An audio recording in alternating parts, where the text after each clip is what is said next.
Solo levelling season 2 episode 7 में आप सबका स्वागत है। बता दूं, ये मानबा से लिया हुआ है, तो हो सकता है एनिमे के एपिसोड से ना मिले, लेकिन हाँ, स्टोरी आपको डिटेल में ही मिलेगी। और अगर आपको पहले ही जानना है तो देखते रहिए। रात में हम जीन को देखते हैं। वो अपने कंप्यूटर के सामने बैठा हुआ है और देखता है द हंटर्स ऑक्शन मार्केट।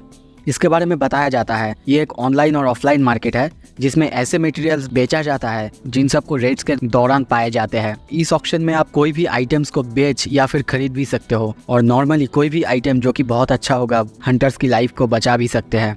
पर ऐसा सबके साथ नहीं है, क्योंकि जो ई रैंक और डी रैंक के हंटर्स है उन्हें इतना पैसा नहीं मिलता कि वो अपने लिए कोई भी इक्विपमेंट खरीद सके। और ये सरप्राइजिंग नहीं है, जो कि हाई रैंकिंग हंटर्स होते हैं उनके इक्विपमेंट्स बहुत ज़्यादा मिलियंस या फिर बिलियंस उनका भी होते हैं। और तभी जीन कंप्यूटर के सामने देखते हुए कहता है ये इतना ज़्यादा एक्सपेंसिव क्यों है। और सोचने लगता है मुझे लगा कि मेरे पास अभी इनफ पैसे हैं, पर ये देख के तो लगता है कि मैं ये अफोर्ड नहीं कर पाऊंगा। हो सकता है वहाँ पे कासल के जाने के बाद ऐसा कोई डिमांड्स मिल जाए जो कि बहुत ज़्यादा ताकतवर हो, और वो कासल वो भी तो बहुत ज़्यादा खतरनाक है, इसीलिए मुझे और ज़्यादा अच्छे इक्विपमेंट की ज़रूरत है। और तभी वो शॉप बाहर निकलता है और कहता है क्या मैं यहाँ से कुछ बाई कर लूँ, पर यहाँ पे तो ऐसा कुछ है ही नहीं। लगता है कि आप वो और वो अवराइज वो मुझे बेचना ही पड़ेगा, पर मुझे लगता है वो मेरे पास है, मैं बहुत ज़्यादा लकी हूँ। मुझे लगता है कि वो और मैजिक हंटर्स की क्षमता बहुत ज़्यादा बढ़ा देगा, इसीलिए वो बहुत ज़्यादा महंगा बिकेगा, पर मुझे इसे एक ब्लैक मार्केट में ही ले जाना पड़ेगा क्योंकि ये एक इलीगल आइटम है। पर फिर भी वहाँ पे भी मुझे बताना पड़ेगा मुझे ये कैसे मिला। अगर मैं ऐसे ही वहाँ पे चला जाऊँगा और इसे दिखा दूँगा तो शायद लोग बातें करना शुरू करेंगे। और वैसे भी मेरा इस रैंक हंटर्स लाइसेंस आने में अभी थोड़ा टाइम है। मैंने इतने सारे डेंजन्स क्लियर किए हैं, कोई भी प्रमाण कोई भी कुछ भी प्रूफ रहता मैं बहुत ज़्यादा स्ट्रॉन्ग डेंजन्स क्लियर कर चुका हूँ, शायद मुझे इतना ज़्यादा प्रॉब्लम नहीं होगा। पर अभी के लिए मैं तो सिर्फ एक ई रैंक हंटर्स हूँ। ऐसे ही स्क्रॉल करते हुए उसे कुछ ऐसा मिलता है जो देख के वो पूरी तरह से चौंक जाता है। कोई काम के लिए लो रैंकिंग हंटर्स को ढूंढ रहा है। सीन शिफ्ट होता है, हम चेयरमैन की वहाँ पे देखते हैं। वो जिन का फाइल दिख रहा था जिसमें उसका पुराना फोटो लगा हुआ है। मिस्टर बू जिनचुल उसे वो सब कुछ बताते हैं जो भी वो जिन के बारे में जानता था। वो कितना कमज़ोर हंटर था, वो हर बार इतना कमज़ोर होने के बाद भी क्यों डेंजन में जाया करता था, क्योंकि उसे उसकी माँ को बचाना था, उसे अपने फैमिली को भी चलाना था। ये सब सुनने के बाद चेयरमैन और ज़्यादा इम्प्रेस होते हैं। ऐसे ही बातें करने के बाद ऐसे ही कुछ देर बातें करने के बाद मिस्टर बू जिनचुल उसे बताते हैं मिस्टर गो, मैंने सुना है कि उसने हंटर्स गिल्ड ज्वाइन कर लिया। ये सुन के मिस्टर गो और ज़्यादा चौंक जाते हैं और सोचने लगते हैं क्या उसने जो बातें की थी वो सब झूठा था। तभी बू जिनचुल कंटिन्यू करता है और कहता है मेरे सोर्स के हिसाब से उसने माइनिंग टीम ज्वाइन कर ली है, स्ट्राइक स्क्वाड नहीं। ये सुन के फिर से मिस्टर गो चौंकता है और सोचने लगता है क्या एक एस रैंक हंटर वो भी माइनर के हिसाब से ज्वाइन कर रहा है, सोच के आ रहा है। वो सीन शिफ्ट होता है, हम देखते हैं कुछ माइनर को, एक हंटर को देखते हैं। वो जिन की तरफ देखते हुए कहने लगता है क्या तुम एक ई रैंकर हो? जिन हाँ कहता है। उसे सारा डिटेल्स लेने के बाद वो हंटर उसे एश्योर करता है और उसे नर्वस ना होने के लिए कहता है। जिन को देखते हैं सामने हंटर्स की तरफ देखने लगता है और उन सबको देखते हुए वो सोचने लगता है ये हाई रैंकिंग डेंजन्स ये बहुत ज़्यादा बड़े होते हैं, इसीलिए अकेला स्ट्राइक स्क्वाड इन सबको संभाल नहीं पाता, और इसीलिए हर एक काम करने के लिए इनके पास अलग अलग लोग होते हैं। जैसे कि स्ट्राइक स्क्वाड जो कि मैजिक बीस्ट से लड़ते हैं, उसके बाद माइनिंग टीम्स जो कि सारे क्रिस्टल माइन करते हैं, और हाउलिंग टीम जो कि सारे मरे हुए बीस्ट जो उनकी बॉडीज होते हैं उनको खींचते हैं, उनको लाते हैं। और जो मशीन्स हमारे यहाँ पे इलेक्ट्रिसिटी से चलते हैं वो वहाँ पे काम नहीं करते, इसीलिए हमें वहाँ पे पुराने मेथड ही अपनाना पड़ता है। और तभी वो सामने गेट को देखता है और कहता है तो ये है ए रैंक का गेट, सच में ये बहुत बड़ा है, मुझे देखना था एक ए रैंक का गेट कैसा होता है। आई एम ग्लैड कि मैं यहाँ आया हूँ, और वैसे भी मुझे इन सब में तो आना ही था, अभी आऊँ या फिर बाद में। सीन शिफ्ट होता है, हम डेंजन्स के अंदर देखते हैं। मिस्टर सोइजोंग को देखते हैं उसके टीम के साथ। वो इस डेंजन को देखते हुए कहता है ये डेंजन तो बहुत बड़ा है, जैसा कि मैं एक्सपेक्ट कर रहा था उससे बहुत बड़ा है। और तभी उसके सामने बहुत बड़ी बड़ी मैजिक बीस्ट को देखते हैं, पर वो उन सबको देख के बिल्कुल घबराता नहीं, और उन सबको देखते हुए वो अब हमला करने के लिए रेडी होता है। और तभी देखते हैं सिर्फ एक सिगरेट से वो बहुत ज़्यादा आग पैदा कर देता है। सिर्फ वो अकेला ही उन सब बीस्ट को वहाँ पे धुआं कर देता है। उन सबको ख़त्म करने के बाद वो सबको कहता है तैयार हो जाओ, अब वो आ रहे हैं।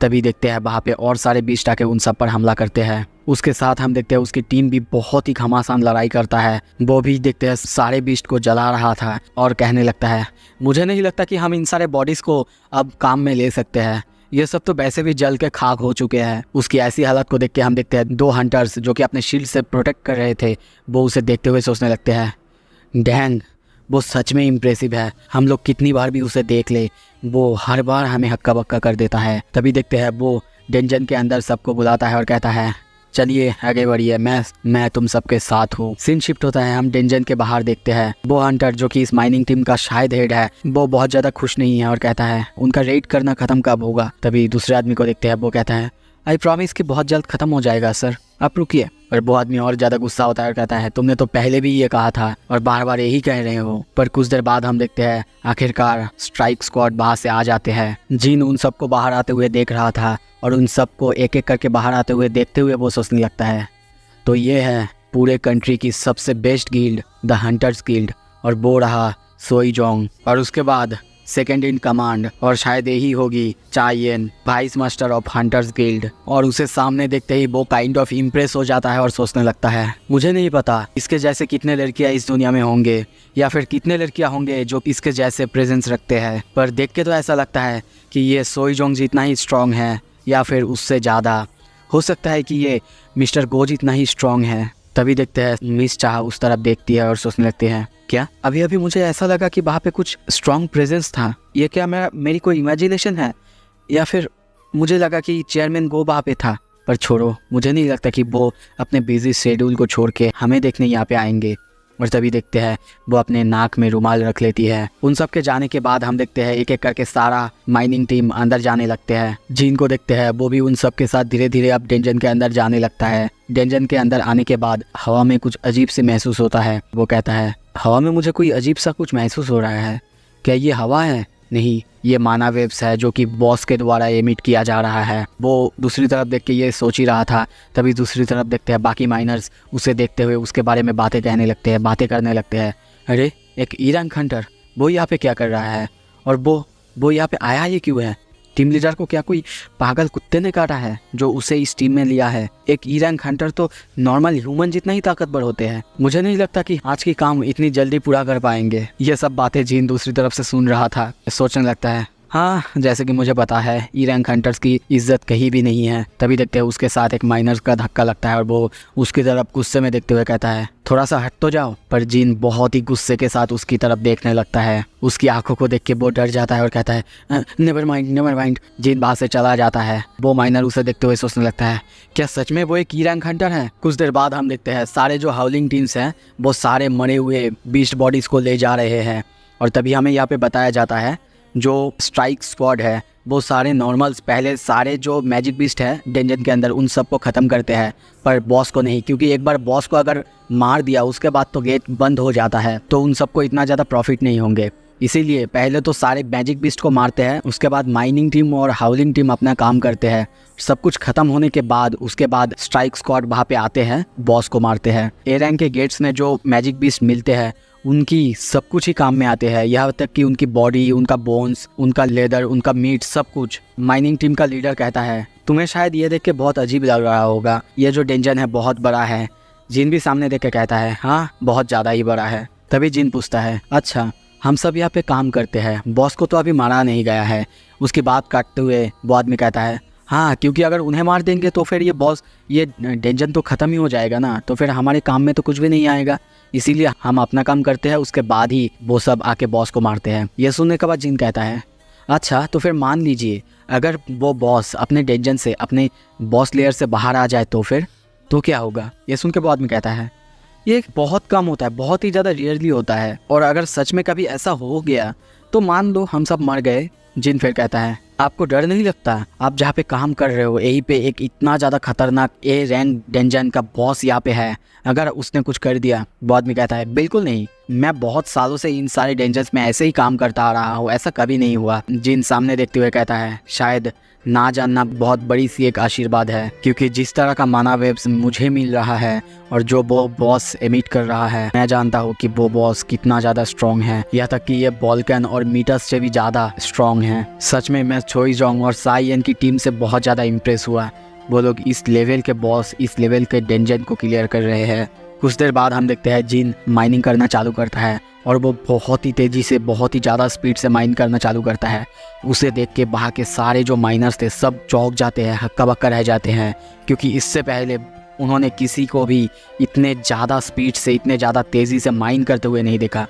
वो लोग बस उसकी तरफ देखते हैं और सोचने लगते हैं, क्या सच में वो एक ए रैंकर है? उसकी काम देख के ऐसा बिल्कुल नहीं लग रहा है। क्या सच में आपने उसका लाइसेंस तो चेक किया था ना? वो आदमी यानी माइनिंग टीम लीडर कहता है, मैं किसी नए बंदे को ऐसे ही अपने काम में रख लूंगा। और उसे देखते हुए वो कहता है, clearly Sang was born to be a miner. कुछ देर बाद लंच टाइम होता है, सब लंच करने के लिए आगे बढ़ने लगते हैं। टीम लीडर जिन को कहते हैं, हे जिन, क्या तुम आ रहे हो? पर जिन कहता है, नहीं, मैं सुबह खा के आया हूँ। ये कहने के बाद हम देखते हैं वो सब वहाँ से चले जाते हैं। अब जिन डेंजन में अकेला ही है और वो कहता है, फाइनली अब मैं अकेला हूँ। ये अपॉर्चुनिटी मैं अपने हाथ से जाने नहीं दे सकता। मेरे पास सिर्फ 1 घंटा है, मैं वहाँ पे जाऊँगा और बस देखूँगा। और तभी देखते हैं वो डेंजन के अंदर जाने लगता है। कुछ देर बाद हम देखते हैं वो अब पहुँच चुका है। इतनी बड़ी सी जाइन को देखते हुए वो सोचने लगता है, मैं इसे देख के बता सकता हूँ ये बहुत बहुत ज़्यादा स्ट्रॉन्ग है, यहाँ तक कि मीटस से भी बहुत ज़्यादा स्ट्रॉन्ग। और तभी देखते हैं वो अपना डैगर निकालने लगता है और खुद उसे मारना चाहता है और सोचने लगता है, हाँ मुझे पता है बॉस को हराना मेरा काम नहीं है। और थोड़ा सा स्माइल के साथ कहता है, क्या मैं इसे मार दूँ? पीछे से आवाज़ आता है, यहाँ पे तुम क्या कर रहे हो? उसके पीछे हम देखते हैं मिस चाय यन को। वो आगे कहती है, क्या कर रहे हो तुम यहाँ पे? जिन जल्दी जल्दी अपना डैगर छुपा लेता है और कहता है, ओह ये बहुत क्लोज कॉल था। वो कहता है, मैं यहाँ पे खो गया था।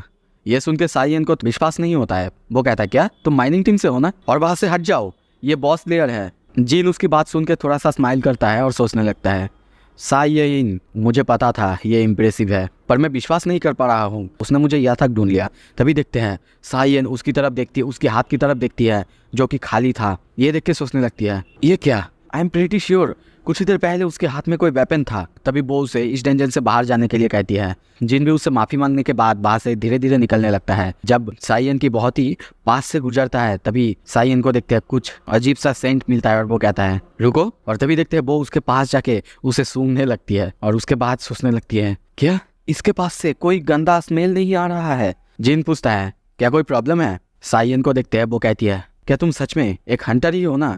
और तभी उसके बैच को देखने लगता है। पर उसके बाद जब उसे कंफर्म होता है तभी कहती है, जाते टाइम थोड़ा सा ध्यान रखना, ये डेंजन बहुत ज़्यादा बड़ी है। जिन को देखते हैं, जिन जाने लगता है। तभी चायन उसे देखते हुए सोचने लगती है, उसका स्मेल, शायद वो बहुत ज़्यादा लो रैंकिंग हंटर है इसीलिए उसका स्मेल नहीं आ रहा था, पर फिर भी उसका स्मेल बहुत ही अच्छा है। सीन शिफ्ट होता है। अब हम देखते हैं माइनिंग टीम के पास। जिन वहाँ पे आ चुका है। टीम लीडर जिम को देख के कहता है, क्या तुम घूम गए थे और घूमते घूमते तुम चायन के पास पहुंच गए थे? सच में उनसे मिलना तो एक लाइफ टाइम अपॉर्चुनिटी है। और तभी वो कहता है, मिस चायन हमेशा पेट्रोल में रहती है। ये बात सुनकर जिन को समझ में आ जाता है, इसीलिए वो बॉस लेयर के पास थी। तभी और एक बंदा कहता है, उसकी नाक बहुत ज़्यादा तेज है और उसका एक कंडीशन है जिसकी वजह से वो हंटर्स से निकलने वाले जो अजीब से गंध होता है उनको पहचान लेती है और उसको वो बहुत अजीब लगता है। तब जिनको ये भी समझ में आ जाता है और वो सोचने लगता है, अच्छा तो इसीलिए हमेशा वो अपना नाक कवर करके रखती है। मुझे लगता है कि उसे ऐसे हंटर्स के साथ रहना अजीब लगता होगा